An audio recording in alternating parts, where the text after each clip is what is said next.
Guys, this is Left Lane Junkie. This video gonna be a little different due to the weather. It's raining out, it's dark, so I'm gonna have to do a voiceover, kind of like on a PowerPoint style, man. It's gonna be videos and pictures, but the pictures that I use will actually be the cars that I was actually going to go see. So appreciate you for watching. Like, comment, subscribe. Today we're gonna talk about my buying experience. Which one did I choose? The ZL1 Camaro, Dodge Challenger Hellcat, including the Redeye Widebody, or the Z06 Corvette. They're working on the garage right now, so I'm finna head back inside and we're gonna get the video started. February 1st, I was looking for a used weekend streetable sports car to buy before March 7th. In that sports car, man, I was looking for a supercharged coupe.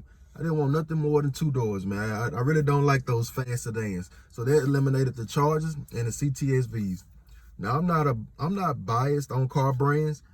I really don't care who make the car as long as it was fast and it wasn't a Ford. Now I have nothing against Ford. I just wouldn't consider spending my own personal money on one. So that eliminated all Mustangs from the get-go. I wanted at least 650 horsepower stock. So that eliminated the CTSV coupe. Finally, I was left with 3 options within my price range.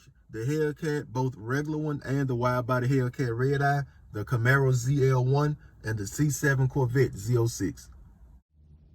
After finding my options, I had to narrow it down to one. So I pretty much developed a judgment scale based on comfort, what was available for purchase before March 7th, and lastly, how expensive it would be to mod it. If it came down to it, the tiebreaker would be the customer service, man. I really like to spend my money with people who make my business feel wanted, or at least appreciate it. I'm not finna, beg you or chase you or, run up behind you to give you my money. My first option was a sick, fully loaded red Hellcat Challenger. It had the rally stripes, the full red interior, the red seat belts, the premium speakers, the sunroof. It had it all. It only had 11,000 miles on it, but it had 2 owners. I'm a big Mopar fan, so the Challenger was always going to be my first option. Being 6'2", I had plenty of leg room and head space. The best part about the Hellcat, it doesn't cost much to add substantial power with them aftermarket upgrades. The only negative thing to me about those Hellcats is the fact they spin like crazy under all that power. Man, that stock power means nothing if you can't put it to the ground. But sadly, it sold the day before I was supposed to go check it out, man.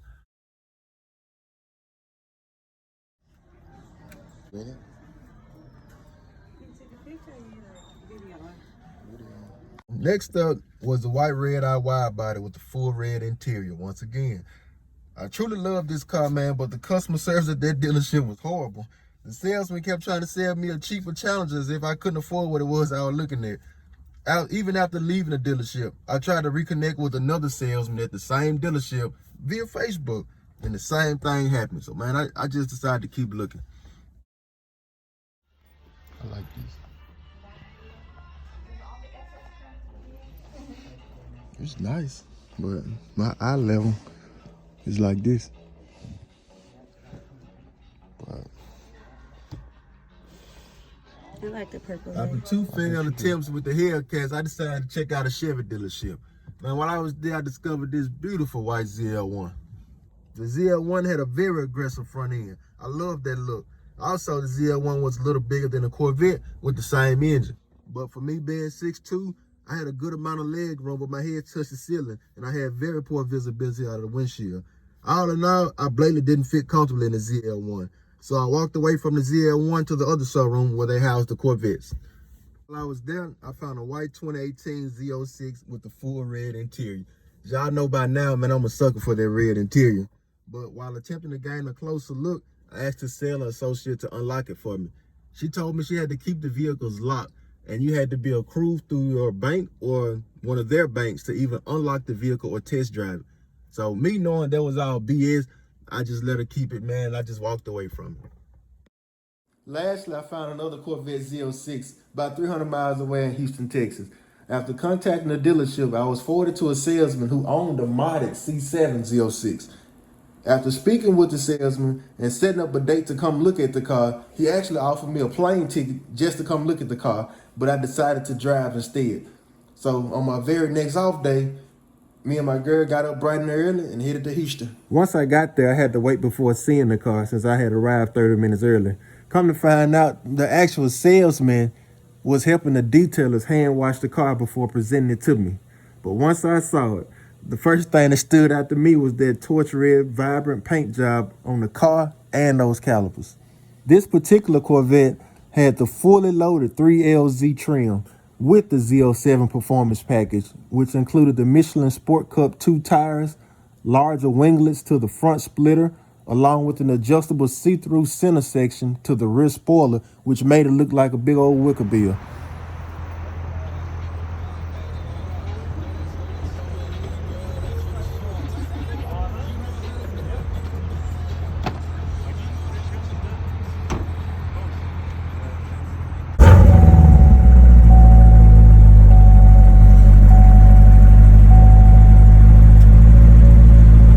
After overlooking the car, with no hesitation, he just handed me the keys and told me to go for a drive by myself first.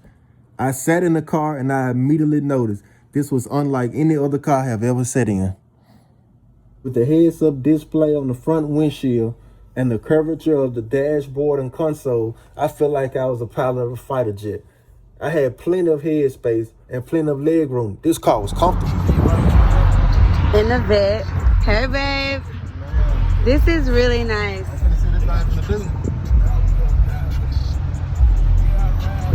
Z06.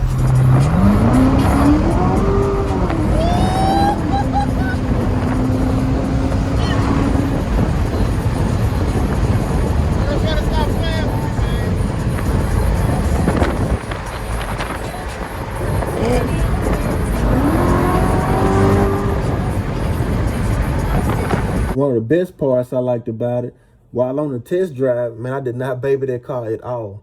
Even at high speeds with the top off, that Bose sound system still held a good sound inside the car. Overall, I fell in love with the car. It was a fast coupe, had at least 650 horsepower stock, and I could comfortably fit in it. And unlike the Dodge, where the $60,000 plus trim level cars look identical to the base model cars minus the badging, my Z07 Z06 had a distinct look over the base model Stingrays. All in all, man, the car was great. But to be honest, customer service is what got this car sold. Y'all stick around, man. My next video is going to be my first impressions of driving this monster, man. Don't forget to like, share, and subscribe. Left lane.